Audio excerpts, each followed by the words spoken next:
Hello, everyone, and welcome to Greater Victoria Rising, the path to success and resilience after COVID-19. My name is Emmalee Brunt. I'm the community manager at Capital Daily, the island's independent news source. We operate a bit differently than other media outlets by delivering relevant island-based news to our readership 7 days a week in a newsletter format. We also have a wonderful team of investigative journalists who are answering some of the island's biggest questions, delivered through long-form reporting. In under 2 years, we've grown to over 40,000 subscribers with a 60% open rate daily.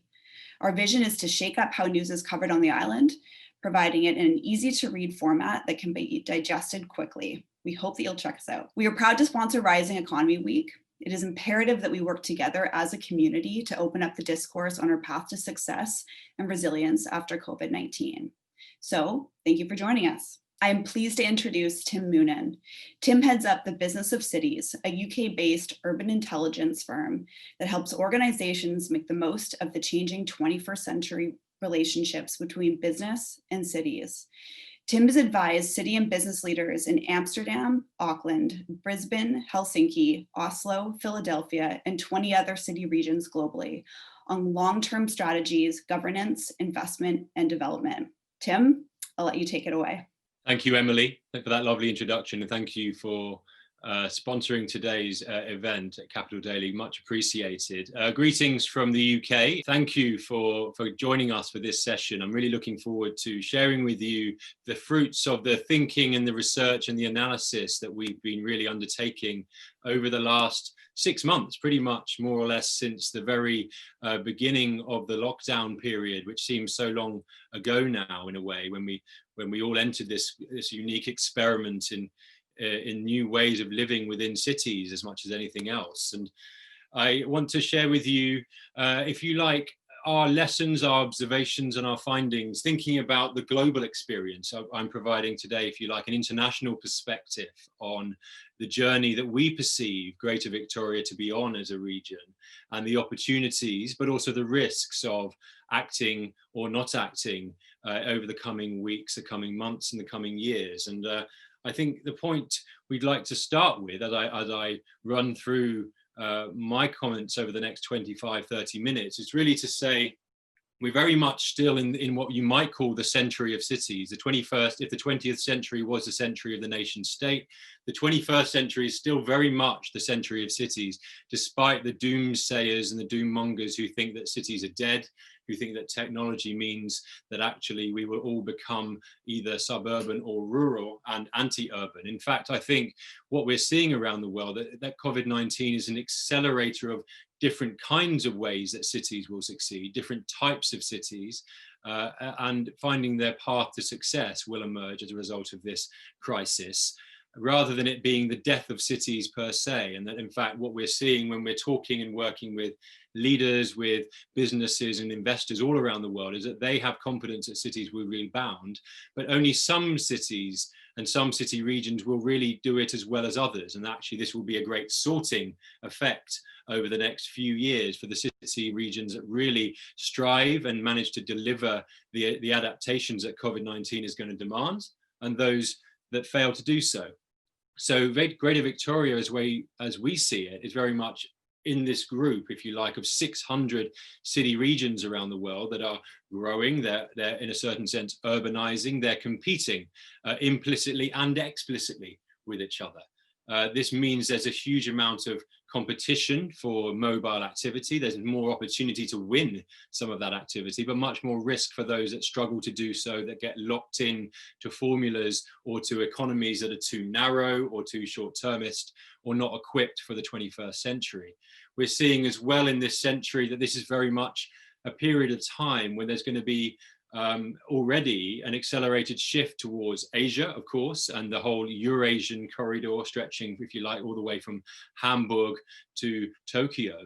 But very much this is the decade of the Pacific in this journey, and a very much an opportunity for Greater Victoria to develop its role within an emerging and, if you like, maturing Pacific urban set of economies. This is going to be a period of time, I think, also when COVID-19 creates a great deal of winners, those cities and regions that are equipped technologically, digitally, organizationally for the industry shocks that are going to hit certain sectors, and those that are less equipped or less responsive to the effects that it's going to have. And so we're seeing right now that city regions are reaching a level of maturity, a level of critical mass. That means that the decisions that are taken now are going to really affect not just the next 5 or 10 years, but perhaps the next 50 or 100 years in terms of the world, the system, if you like, of cities that is going to essentially define a world that it will be 85–90% urbanized by the end of the century. So a great deal is at stake here fundamentally. And we might say we're doing a lot of work with cities and regions all around the world, thinking about what is their response to COVID-19, what are the ways in which they're developing new strategies, new approaches, due to the imperatives that this is creating, not just around public health, not just around inequality and inclusion and just defending and protecting jobs, but also around the changing landscape about what it is that cities are going to really succeed in. What is the way that people will choose between different cities and city regions? What is the way that citizens will build a relationship with their cities and regions in future? So you might say there are about 4 core ideas really preoccupying the leaders in the 50 or 100 leading city regions in the world. One is very much about diversifying, firstly diversifying the economy to make it more resilient, but also diversifying the locations. It's not just going to be about the city centre or a particular set of research and business parks. It's going to be about a more blended set of locations, a more blended set of land uses. And those cities and regions that develop that more distributed approach, but do it in a very targeted way, unlock new places, new locations that can succeed, will do better than those that don't. Secondly, it's going to be about regions and cities that are really, if you like, pivoting towards the new industries, those growing sectors in digital, in advanced manufacturing, in the green economy, that are going to succeed because the revenue models are much more likely to become more sustainable, more resilient over the future period of time. So cities are working much more on their ecosystems, not just about winning or attracting major innovative businesses, and not even just about building new districts or new locations, but how do you really create the relationships between different organizations, people who haven't yet learned to work together, to trust each other, to take risks together. So this is very much a priority. Then, of course, the question about how cities and regions develop a proposition of their well-being and their resilience in the future, but both in terms of defending their job space, but also preparing for future shocks, as well as the current shock that we're all going through, and developing the civic culture, the civic capital, the civic confidence in being able to respond to those things. And behind all of that, if you like, is the big question about the reputation of cities, the narrative of a given city and cities collectively, in terms of both showing that they are competent, showing that they are, if you like, healthy, showing that they are well run, well led, have good governance, but also that they are open. They're open for new opportunity, open to change. They are confident about what they stand for, what their values are, in what ways they are, if you like, embracing the future. So this means that what we're going to see, by almost all accounts, as we are talking to these regions all of the time, that these places that will succeed are the ones that are very proactive in tackling what they haven't got as well as what they have got. They're gearing up for the future and developing the proposition about not only what it means to be competitive, but also resilient. And then they're recognizing that there's going to be all kinds of investment opportunities, maybe different types of opportunities in new sorts of urban restructuring, the way that EDs and MEDs are going to play a bigger role in our cities, the way that innovation infrastructure might have to evolve. And of course, energy, the transition towards our net zero cities, I think is something that's going to drive a huge amount of investment and change. So we're seeing a huge amount of disruption. And what we're observing is that Victoria and Greater Victoria is part of a changing landscape, if you like, where the different sizes and shapes of city regions is going to take hold. And it's those places that really do this deliberately and do this with a great deal of organization and intention and specialization are going to flourish. And you might say that Victoria's role in the future of the Cascadia region is going to be a critical part of its success going forward. Now, we've been working for a number of months now to identify a framework through which we can think about the future for Greater Victoria with a number of you within the region. And thank you to everyone with whom we've spoken to who's on the session today, who've really given us a huge amount of guidance and insight about the journey that you perceive the region to be on. And we've allied that, if you like, to all of our experience working in many like-minded, similarly endowed city regions, but also, if you like, also providing an analytical basis in comparison to these places for perhaps the first time in Greater Victoria's history, if you like. So the work that we've been doing and will be released in the weeks and months to come is really all about thinking about Victoria's role among this vanguard peer group, if you like, these regions within Northern Europe and Australasia in particular, but not only, that are small, but also in dynamic coastal regions. They're not only highly livable places, but they're trying to build an innovation ecosystem on top of that. They're aspiring to be leaders, not just followers in the world. They're aspiring to be inclusive, not exclusive in the way that they grow. And they're also looking to specialize, or perhaps they already are specialized in many of the sectors the whole of the South Island is already competitive in or has aspirations to do so. So these are highly relevant city regions for whom it's very important to understand, I think, what Greater Victoria's proposition or advantage and disadvantage is relative to those places. Now, this is a summary, if you like. If you had to capture this in one diagram or one chart, this is the summary of the various ways in which you can dive into this question and really understand Greater Victoria's journey and its proposition. You might say that actually you can see a great deal for it to be very proud of, but also highly highly excited about the way in which Greater Victoria is, on the one hand, a region that has world-class livability advantages. It's got a set of assets, both natural and urban, that are not many regions around the world have been able to really secure. It's perhaps managed to, if you like, develop the ingredients of what might become in future a real 20-minute city region, that kind of criteria that all cities around the world are really aspiring towards. It had all kinds of very promising specializations as well. And I think that this is something that's emerged and I think has been a positive finding from this work, as well as a whole set of agile and very astute smaller businesses that know how to trade in global markets. These are huge advantages as far as we're concerned in Greater Victoria's journey to become more fluent, to become more competitive in its orientation. However, our observation is that many of these ingredients, in effect, you might consider them to be happy accidents. These are things that the region has inherited largely unintentionally because of the particular characteristics of the region, because of the good fortune of its location, and because the wind has been blowing in Greater Victoria's direction in a way it hasn't for many other city regions around the world in the last 15 or 20 years. This means we see that a number of areas where there are now becoming quite severe challenges. You know all of these things, I'm sure. The questions about how do you create the ingredients within the city region to attract, to retain, to, if you like, really keep the talent base that is going to allow you to reproduce and enhance your productivity.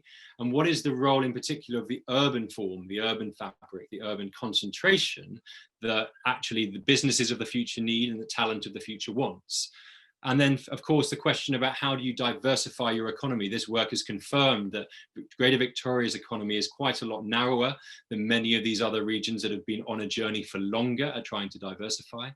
And there's been fewer examples in limited scale to those innovation companies and activities and collaborations that have really achieved major game-changing outcomes. So from our point of view, there is a real question here about what this means for the future of how the region organizes for success. So we've been looking a lot about in what ways we can learn from other city regions around the world.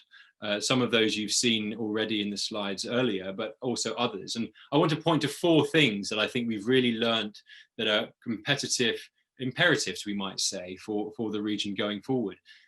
Almost every region, city region of Victoria's caliber and size and aspiration, from our point of view, have used crises like COVID-19 in the past to really accelerate with a new kind of vision, a new kind of economic transition into a different kind of city region.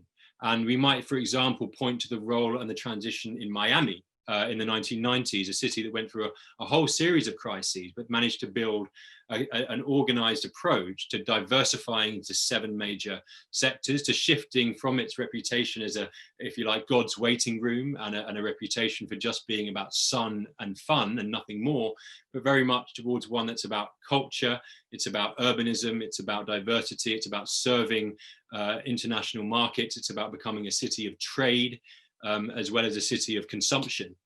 And this is a journey that Miami has been on for 20 years and seen it really rise up the global, if you like, hierarchy in the last 20 years and continue to do so.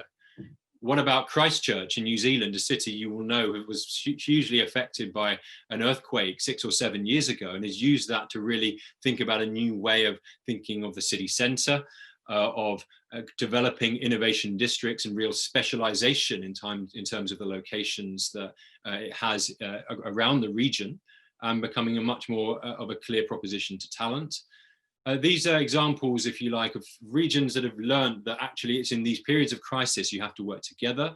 We have to think much more sustainably about what is the journey you're going to go on, not over only the next 3 or 5 years of recovery, but the next 10 or 20 years of change. There are other things we also have learned from other city regions in the analysis that we have done for this work and this series of work. Firstly, many smaller cities are learning much more seriously how to work with neighboring bigger cities, to collaborate where it makes sense, to borrow scale, to create diversity, to prevent saturation, to create flexibility. And this is something after COVID-19 is going to become even more of a factor. How can, if you like, the Cascadia region become highly distinctive with different complementary elements to what Victoria, to what Vancouver, Seattle have, and the way in which the world can see that this is a region that is not only highly promising, highly innovative, but also really organized for success and very clear about what you are getting when you go to different places. And then, of course, we see the role of innovation districts. These are places, specific locations that other cities like Auckland, like Eindhoven in the Netherlands, have really learned to focus on, to intensify, and to put various institutional efforts towards, to become a very visible venue for the commercialization that's going to happen. This is very much a signal to the global market that these cities are innovative, these cities know how to commercialize, not only that they want to commercialize, and they're able to build a whole identity about the future because of the quality of the place that they're able to create. So these are some of the examples of things we've learned, as well as the journey towards becoming many regions in Northern Europe becoming much more specialized about marine technology and so on and so forth. So this is something where we thought about this quite carefully and realized that actually many of these city regions, there's probably 20 or 30 of them that Victoria can learn from and be inspired by, really share a number of common ingredients. They didn't start with everything in place in terms of their ability to compete, their ability to do so over several cycles. They actually use some very specific existing traits, what we call the 10 traits of global fluency, a paradigm we developed in collaboration with the Brookings Institution. And this is very much, they've used initial traits very intentionally and with great energy and great organization to become globally aware, then globally literate, and then finally what you might call globally fluent. They can read what's going on in the global market. They're not reacting to it. They're listening carefully because they're mobilizing their global businesses. They're speaking in a global style, a global idiom, in a way that is compelling to others who want to be part of that opportunity. These city regions also make very deliberate paths. They're not just stumbling their way through, they're not muddling their way from cycle to cycle, but they realize that with each paradigm shift in terms of what the economy is going to be, what the urban form needs to be, they're making very deliberate changes. They're organizing around that, and not just doing that within the public sector, but also with the civic and private sectors. Now, the question is, where is Greater Victoria on that journey? Our diagnosis is that Greater Victoria at this stage is very much in its first phase, its first cycle of firstly becoming aware that its current set of assets and credentials, while incredibly impressive, will not be enough by themselves to succeed over the next 10 to 20 years. there's a recognition that needs to be more of a focus on the physical environment. There's been a clear shift towards the downtown tourism offer as well as the wider regional offer, and real estate playing its role as a catalyst, and of course generally raising awareness about the fact that the status quo needs rethinking and needs reconsidering. It's our observation that there are second and third and fourth cycles that the region will need to go on, actually, if it's going to make itself really flourish and succeed into the middle part of this century. And we might say that if the second cycle that you are beginning to enter is all about the things you are trying to achieve, becoming more specialized, delivering on strategic plans, anchor institutions becoming more proactive, into a future cycle where the downtown will really be excelling, firing on all cylinders. There'll be a whole suite of destinations across the region that will really be well known, well organized. There'll be an emerging unified voice for the region, we see, and with business playing a real leadership role here. And a recognition that what is good for one part of the region isn't bad for another. In fact, this is a journey that city regions go on towards recognizing that this is not about zero sum. This is about thinking about the ways in which city regions go through a sequence, a set of cycles where some areas will develop and then others will benefit from the spillover effects, and that it's about preparing for those things and embracing those things. And so from our point of view, there's a whole journey for Greater Victoria to go on. It's a very, very exciting journey and opportunity because of the caliber of assets you bring to the table. The question that really animates us, and we've really learned through talking to so many of you within the region in the last 6 or 7 months, is that there is a question about what is the story, what is the compelling DNA and identity of Greater Victoria that you really want to project to the world and understand for yourselves. What kind of region ultimately does Greater Victoria want to be? When you look around the world and you think about the cities like Oslo, or you think about the cities of Auckland, or you think about the cities of Singapore or Kyoto, or you think about the cities of Manchester, these are regions where have really just begun to define what they are about, who they want to attract, what they want to embody. And this is something that we think Greater Victoria needs to embark on with great urgency.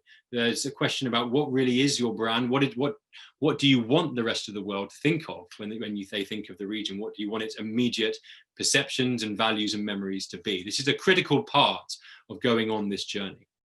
So from our point of view, and coming into the last 5 or 10 minutes of this presentation, really want to focus on what we see as the formula and the choice that's ahead for Greater Victoria and for everyone living and working within it. This is very much about protecting and investing in the fundamentals that already make the region great. This is not about sacrificing local character. This is not about shifting away from the cherished things that the region is known for and loved for, but actually building the criteria that help you to recapture and reinvest in what the future is all about. It's about protecting those things and then adding on to them a sense of firstly the health advantage, the sustainability advantage. The region's really become a bit of an exemplar in how to handle COVID-19 in previous waves so far, and how do you build upon that reputation as a very competent, well-organized, civically consensual region, and build the sustainability edges on top of that. And then there's the question of the third part of this equation, building these productivity drivers, those diversifying sectors that you need to switch into that are really going to create the jobs of the future, the high value jobs that create more jobs and create more demand within the region. And committing on top of that, committing once and for all for a very much what we call a high coordination system, an equilibrium where businesses, local governments, universities, citizens, other agencies and organizations, and all the leadership groups commit to working together to recognizing the benefits of coordinating rather than competing, and seeing that actually this is about the long-term journey for the whole region, and therefore finally crafting that very distinctive and compelling story. These are, if you like, this is the equation as we see it, that Greater Victoria needs to consider very carefully, and how you really shift into the next cycle. And I suppose from our point of view, this is a moment in time. This is a moment that does not come along very often in a city region's history, where the particular set of conditions in terms of the ways in which cities are shaping and city regions and mega regions are changing, the ways in which the geopolitics of the world are shifting, the way in which technologies are shifting, point to a very specific choice right now for Greater Victoria, and that I think the region needs to confront where it wants to go. If you pick business as usual, if you say, why do we need to bother? Why do we need to really embrace any particular kind of change? Things were going quite well. The very clear risk is that you're going to be heading towards a situation where you're middling in productivity, you're low performing in terms of the amenities people access. The region becomes increasingly unaffordable and it becomes undesirable because of that. As a result, if you do continue to if you like drift unconsciously into that paradigm, there's a risk that Greater Victoria is going to fail to differentiate itself. It's going the sense of place that really makes the place so magnetic right now will fray. It will erode. And there's a sense in which city regions, it has happened in the past, it's happening right now, and it will happen in the future. Some city regions get locked in. They cannot escape the particular formula that made them successful in what we observe to be, in your case, very much about the popularity as a retirement destination, as a visitor location for city breaks, as a public sector employer. How do you also build on top of that a wider formula for success? And if those things are not addressed, opposition to growth will become endemic. You're going to remain a second or third division player in this innovation economy, even despite the great potential we see. Other cities, whether it's along the west coast of North America, whether it's in Korea and Japan, whether it's in Northern Europe or wider North America, are going to move ahead. And those who are looking for the opportunities that Greater Victoria can provide may look elsewhere. That's the risk. The choice now is really organizing towards a high productivity, high livability, high amenity future. And that means investing in the assets that are going to make the region very distinctive, future-proof the industries and the sectors that are really going to grow over the next period of time, and then preserve what makes the region so special from a lifestyle point of view. This is what's going to allow families, people who are looking to build their careers, people who are thinking about the generation above them and below them, that they give them the choices, the options, the flexibility to really settle and put down roots in the region.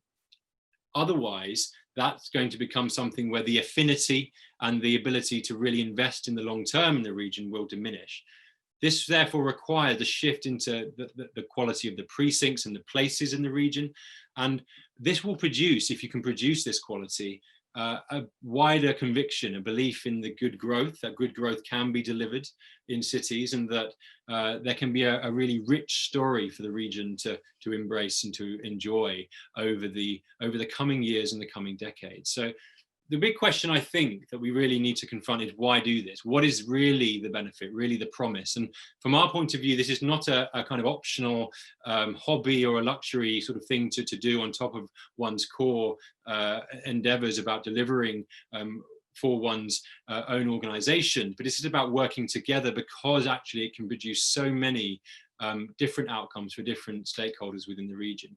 For people who live in the region, it's about creating that future that's going to keep your children there. It's going to be able to create that intergenerational stickiness that I think makes the region so special. For visitors, they're going to enjoy a global style, a global vernacular. Businesses will access and enjoy a growing market that is linked into the Cascadia region, that is open for business, that knows where it's going, has the appetite. Investors can see those fundamentals are there, but also the access and the opportunities to grow are also there. Innovation will see that there's knowledge and know-how on tap, not just the infrastructure, but also the whole ecosystem, the trust, the relationships. And real estate can not only make its mark, it can also help to build a city region to demonstrate what success looks like. Ultimately, from our point of view, this is about leadership. This is about recognizing Greater Victoria, from our point of view, and we work with dozens of cities all around the world, is a very special place with a very specific set of opportunities right now. That means that you can be a leader, you should be a leader. And this is about inventing the 21st century region that the world needs and needs to be inspired by. and this is a responsibility for the rest of the world as well as to those within your region. So let me conclude and say, this is not something that happens by accident. This is not something that you can leave to others to really pursue. There is no example we can see of any city region around the world making these transitions, leaving it just to the local governments, or leaving it just to business to take the lead, or asking universities to take the step. This is a combined effort where actually everyone learns to use their advantages, their skills, to develop that particular kind of lens about what they can offer, and work with others and recognize that there's a chance to really do something spectacular in your region. And so I'd like to say thank you very much for listening. And I think this is very much the time for conversation, for reflection, and for action, because this is an opportunity for Greater Victoria to really inspire the rest of the world and really to shift into a new gear. This is going to be a next 18 months where we can see that actually the world will become very different. There's going to be winners and losers. Victoria, I think, and the region can be a winner. And I'm looking forward to seeing how you're going to organise and prepare for that journey going forward. Thank you very much indeed. And over to you, Mayor Helps. Great. Thank you so much, Tim. Round of applause. I know it feels really weird to clap alone in our offices, but thank you so much for the provocative talk this morning, particularly our fork in the road moment. I want to invite everyone who's here, and thank you for tuning in, to share questions for Tim. You can do that in the Q&A or in the chat. I'll monitor both. And for those of you who are on the Whova platform, you can put the questions into the chat there, and they'll be moved by the moderators or SIP staff over into this chat. So I just want to begin by thanking Tim. Tim and I and a few others in this region have been working to go together, as Tim said, over the past many months. The City of Victoria, along with SIP and some private sector businesses, commissioned Business of Cities, as Tim said, to do some research.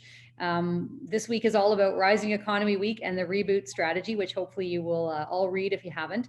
But over the next few weeks, as Tim said, we're going to be releasing some of the research that he and his team have done, and it's really worth a deep dive.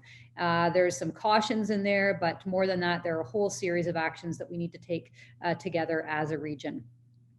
So I'm going to turn, we do have one question in the Q&A in the chat. So we'll put this one to Tim, and please keep the questions coming in. We do have some time, and we want to make sure that we hear, you know, it's not every day we get this international expert sitting with us at even time in London, but here he is. So the first question, Tim, is how can Victoria / the Pacific Northwest pivot to exporting North American lifestyle products and services to the wider Asia Pacific, APEC, ASEAN region?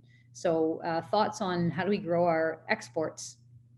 Well, I certainly agree that the region has to work as a one region when one is thinking globally in that way. And actually, I think when we think about regions around the world that have become much more serious and much more successful at selling to growing global markets, they normally focus on 2 or 3 key things. The first one is becoming visible as a market. And of course, in a certain sense, the Cascadia region is a concept that is almost unknown outside of North America. It doesn't have a strong identity or brand. The cities themselves are a stronger brand than the region at this point.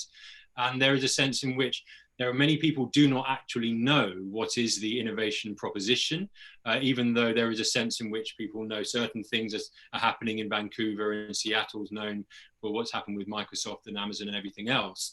There is still a sense in which when you're trying to serve a global market against extremely competitive mega regions around the world, you have to become very distinctive in terms of what you're about and what you're offering. So visibility is key, and how do you organize together rather than, and recognize when you want to work with others to communicate. And I think the second thing to say is market intelligence is a key question here. One thing we see happen very often when one is trying to export particular kinds of products and services to Asia Pacific is that many people don't know the journey that those cities and those citizens are on, what they're really looking for, what ways you build market relationships with leaders and with businesses in them. And actually this requires a joint, if you like, trade effort. It requires a joint presence and possibly a joint investment into the region, into the regions that you want to target. So it's about visibility, it's about organizing and investing in the trade relationships, and it's about creating something very, very significant about what are your signature offers, signature capabilities that others don't have. That would be some initial observations. That's great, Tim. So better to work together, tell our story, get recognized, and then that'll help with exporting our products, services, and our brand. We've got lots of questions coming in. This is wonderful. Thank you, everyone. I know it takes a minute to kind of formulate and then type, so we're going to get through as many of these as we can. Next one, Tim, I'm going to ask you is from Michael Lane, and it's about housing. Michael asks, is our current struggle with the cost of housing common amongst our counterparts, or is that a unique issue for us? And to what degree does it need to be settled before we can move forward with other developments, or will it solve itself as we grow our city? That's a terrific question. Tim, what are your thoughts from what's happening with our peers around the world?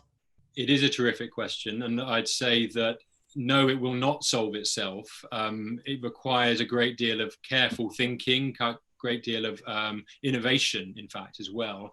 It's a problem shared by almost every successful high demand, even smaller city region, as well as the larger ones, the Austins and the Portlands and the the Bostons in North America. But though, if you like, also the level below in terms of size and scale, it's also a familiar challenge. However, one thing we observed in the work is that housing affordability in Greater Victoria is actually even more of an acute challenge as it is in Scandinavia and in parts of Australasia. So very much something that has to be addressed as part of this growth cycle. So this is very much about winning growth, which you have to do, but you also have to manage growth. And the way that you do that is firstly by developing a shared prospectus, a shared vision about where growth should be across the region. It cannot all be absorbed in one location. It requires a very thoughtful process to ensure that this is not just, if you like, default mode sprawl, but actually something where you're really creating districts that are, in certain cases, medium density or higher density. And that will also create a variety of housing choice, housing tenures, and ways in which different people can access the housing market. So in most regions around the world, there's a shift towards creating more diversity of option, of choice, and of ways into the market, and of diversity of investment into the system. So this is something we didn't explore in great deal for this work, but I would certainly say that without investing in the management of housing and transport to serve the growth, you're going to be confronting big challenges down the line. Great, thank you. And that's that kind of low growth, high cost of living, kind of left side of the fork in the road that we don't want to go down. Next question is from Mary in Washington State. Have you evaluated the Northern Rust Belt cities that depopulated due to the crack cocaine crisis in the last couple of decades and are now rebooting? Well, we've certainly studied those cities, visited and in some cases worked in them. And I think it's fair to say that we don't anticipate that Greater Victoria is going to go through any kind of cycles that we've seen in Detroit or even comparable cities. This is a challenge that's very specific to regions where there was a very large question about skills transition, where the economy completely dried up because it was so narrowly formulated, and there was no preparation and no investment in the, if you like, the urban assets, the urban infrastructure. And as is well known, these are now poster childs for urban revival, but this is certainly something that is a result of 40 or 50 years of inaction, of failure to work together as a region, as in a certain sense, disinvestment from the proposition of what cities are all about. So they've, if you like, they are the inspirations about what not to do, and very much something that city regions that are very much in their growth curve, like you are, need to be mindful of, because some of those risks, if not all of them, will be present if you slip into a formula that is too narrow, too comfortable, too complacent. Thanks, Tim. Kind of, that's a caution. We don't want to become a place that needs to be revived in the way that Detroit and others have. So the next question is from Ted Sheldon, and I didn't seed this question, Tim, but you'll recognize that we've discussed the SDGs a little bit in our work together. Yeah. So drawing on your experience with other cities, how would you envision applying the Sustainable Development Goals, so that's the UN Sustainable Development Goals, and circular economy to strengthen Greater Victoria's building back better and in a future-proof, resilient manner? Well, I mean, this is a huge question and a very important one. I think the ingredients about how to do this are fairly well established in terms of it's about building a green economy to start with, and then it's also about applying what we know about how sustainable cities are created, very much in terms of, you know, the transition towards a net zero set of infrastructures, buildings, transport systems, reducing the modal share probably of carbon producing cars.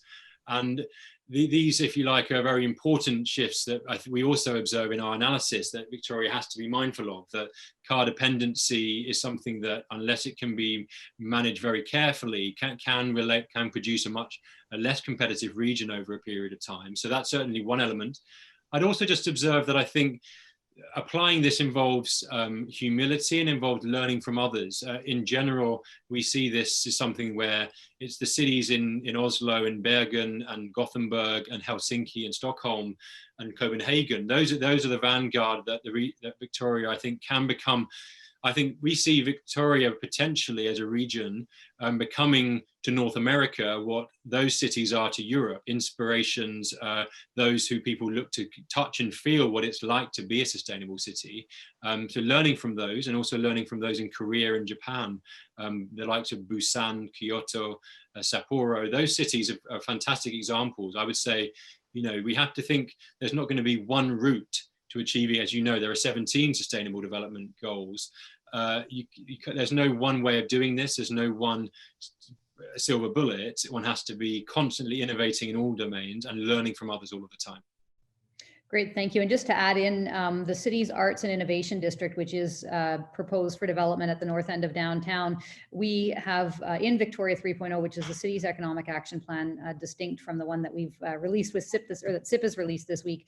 But we're planning to plan that whole district through SDG 11, Sustainable Development Goal 11, which is the goal having to do with cities. So for people who are interested in that, you can follow along with our work. Okay, we've got some more questions here. This is from Juan Navarro. He says, great presentation, thank you for that. My questions are, is it possible to succeed in the goal to position Vancouver Island as a great place to invest in several sectors? So for example, innovation, education, tourism, technology, etc. Do we need to focus on one, or can we promote ourselves in several sectors? How to promote worldwide successfully several economic sectors, opportunities happening in Vancouver Island at the same time? That's a great question, Tim. They're all great questions. I've gotten in trouble before. They're all great questions. They're all great questions. This is good. This is exactly what we wanted Tim's discussion this morning to stimulate. So Tim, how do we promote many opportunities for investment, not just one or two, while having a cohesive story? Absolutely. The two risks that city regions often fall into the trap of is firstly thinking that you have to be known for one thing and one thing only, and that you put all your eggs in that basket, sometimes even before you've even developed the world-class capability within it.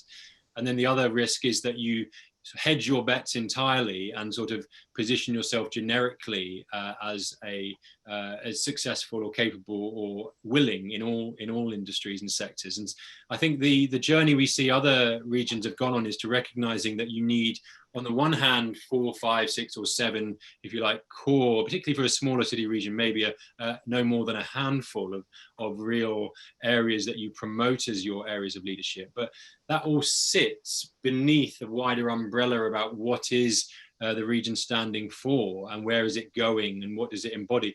Businesses and talent and investors don't just pick based on the existing cluster maturity. They also are buying in to a success story, to an idea about where the region's going to grow and the brand value that you accrue from being associated with it. So there's something about building the umbrella narrative that through which you can then develop the individual stories that is important. So in my opinion, all of the things that Juan mentioned are relevant, but one has to develop a very clear sense of which ones really are world-class, which ones have got the potential to really excel, and which ones are the winds pointing towards. We can say that COVID-19 has been a bit of a shock for some sectors and a bit of a boon to others, and you have to think about where are those going to head in the future. So great questions, and these need to be worked through collectively. Great, thanks, Tim. I've got a couple of questions here and they're both related, so I'm going to ask them to you at the same time. The first is from Terry O'Keefe, who asks, I find that whenever we talk about the Greater Victoria region, there's a tendency to focus just on the city of Victoria. Any thoughts on how to bring the voices of surrounding municipalities into the discussion and our future? What should local governments in smaller municipalities be doing? And I'll weigh in on that one just briefly before I turn to you. The second one, though, is where does amalgamation fit into this picture? 13 municipalities is not a recipe for clear leadership and branding. So I'll just, with a plug for the South Island Prosperity Partnership, that is the answer in some ways to both of these questions. SIP has done an amazingly fantastic job this past week and in the past months creating the reboot strategy, which has had input from across the region. There are 10, now 11 local government partners. Everyone's contributed across the region to the reboot strategy. So I think SIP is the answer to some of those questions. That's the local answer. But Tim, what's your take from the UK and looking at all these other cities? Does fragmentation hurt us? How do we bring everyone together? Well, I mean, there's no doubt that shifting beyond fragmentation is a critical part of the journey, but it doesn't happen in the same way in all city regions. And in some city regions, there's one great reform and then everything else plays out. In other regions, others take the lead because certain ways in which cities and municipalities work together do not prove to be easy or possible at certain points in its journey. So I think it's not necessarily the case that the complete buy-in on all agendas has to be achieved at this point across all 13 governments. On the other hand, there does need to be, over time, a recognition and also a demonstration that actually what benefits the city of Victoria also is going to spill over, but also be shared directly with other municipalities. We see in many smaller regions around the world, they also have 5, 10, 15, sometimes 20, 25, 30, even for a region of your size of municipalities. And though what you've seen there is that over time they've created more of a polycentric region where there are it's not a hub and spoke model, but more of 3, 4, 5 centres that are playing sort of, if you like, Canada-wide and international roles in terms of what they host, and that other regions also play a certain specialism. So there's a certain degree of engagement, education, and demonstration that needs to go on. And amalgamation is not necessarily the silver bullet, and you'll see examples for it where the city of Auckland amalgamated its local governments 10 years ago. This was enabled some spectacular things to happen, sure, but it didn't overcome all of the issues around fragmentation. Actually, what you need to build is the trust, the web of trust between all of the stakeholders outside of government as well as within it. And this is what tends to drive change in a region of your size. Agreed that 13 different brand strategies, 13 different investment strategies will not be conducive, but I think that you're already working well as a region, and this is certainly a case of everyone who's attending today is already thinking about these questions and wanting to see how they contribute. So there's no one answer, but I think the journey towards integration is clear and is necessary. Thank you, Tim. The next question is again from Michael Lane. How important is international immigration to our development as a region? And if it is important, as he suspects, what have you seen done in our peer cities to promote themselves as a destination for settlement by immigrants? Again, a terrific point, which I think the answer is absolutely. It almost certainly is part of the equation because of the diversity of skills that international immigration brings, and many of the industries in which Greater Victoria wants to really flourish in require talent that is not held in sufficient depth within Canada or within North America. So actually it's pretty essential to the kind of the economic ambitions of the region and the growth ambitions. I would say that there's a few things that we see as important. Firstly, one has to create a path for those particularly who are entrepreneurs or starting or part of smaller businesses to see that they are able to access services easily, able to create footprint and not be in any way disadvantaged by the fact that they are new to the scene. many regions we work with in Scandinavia and even in Australasia and in Korea and Japan, they are working from a situation where lots of people might want to, in principle, move there, but they are put off quite substantially by either concerns about costs, concerns about how welcoming, friendly and integrating the existing population is, concerned about whether they can really achieve the networks and the influence within the sectors that they want to grow in. So this is about demonstrating that you are open for this novelty and in disruption, and creating the platform to systems and also the presence in these places where you might want to recruit that show that this is not something that you are accidentally going to benefit from, but that actually really want to in the most strategic way. Okay, thank you, Tim. That takes us to the end of the questions. So before I turn it back to Kieran to give us a lay of the land of what remains for this fantastic Rising Economy Week, I'm going to ask you one last question. Really short answers. You've given us a lot of insight and advice this morning. What is one thing that you think we should absolutely not do going forward? And what is one thing you think we absolutely must do going forward to achieve global fluency and to have people know who Greater Victoria is in the world? Well, I think the first thing that you absolutely must not do is assume that the sectors in which Victoria already thrives in are going to be the dominant drivers of growth in the future. Tourism, higher education, these are very important. One shouldn't neglect them. They're going through critical times, but these will not be by themselves the ingredients of a successful high productivity Victoria. So this is, do not think that what you've already got, if you bounce back, will be enough. Actually, you do need to diversify, and you need to really be known for, within the next 5 years, one or two standout innovations, standout specialisms and ecosystems that have national and international following. What you really, I think, the two things that I think the region must really do now is work on the role of the downtown. From our point of view, the downtown is insufficiently developed. It lacks sufficient critical mass, variety.